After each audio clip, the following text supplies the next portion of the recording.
When I took over the deputy role at the Department of Licensing and Regulation, then I moved on to become executive director. One of my responsibilities, newly inherited responsibilities in this new agency I joined, was to review all the form changes. So think about an agency. At this time, we had 145,000 licensees, 20 programs. And so there are a lot of forms: new application, renewal application, change of name, change of address, all these different forms. And so there was this stack of form changes. Oh, we want to make this change to the line that asks for their name. Some of it was mostly just cosmetic stuff. Mhm.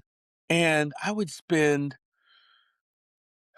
hours of my days going through these forms, and I would find these errors, and it had gone from the division level to the so and so level to the director level. Then it came to me for final review, and I'd find all these errors, and I would send them back, and I was like, man, aren't I getting stuff done? I'm getting stuff done. Look at these errors I found, executive partner. And it just hit me. I was like, the first person can make this change and know what they wanted. And I just simply had the mantra of, hey, you and your division are responsible for your forms, and they need to be accurate, and they need to reflect the best of us. And if they don't, we're going to change them. If Mm. you publish them and the form is wrong, we're going to go back and republish it. But I probably took off 7 weeks of a form being out there that somebody needed. And that was the thing, like, oh my gosh, Wow. what else Yeah. am I babysitting? Yeah.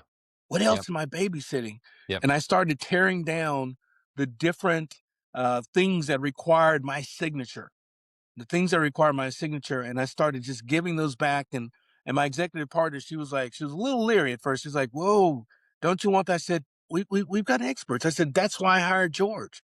George is incredible." I said, "George is smarter than me. George is 10 times smarter than me." I said, "He'll do it right." I said, "And he'll want to make sure that it's done consistent with our values, Mhm. but also he doesn't want to let me down."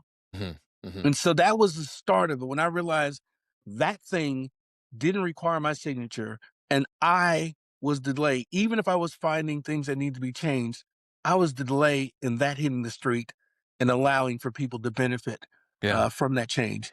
Yep. And when they started seeing that, oh man, he's giving this back. Oh, he's giving this back. It really, really changed their minds. They became co-leaders. I think they became, like invisible quasi deputy executive directors, and they were feeling the weight of it, but also the responsibility, and they were lifted by it, and their team was lifted by it because it was, in a simple word, it was trust.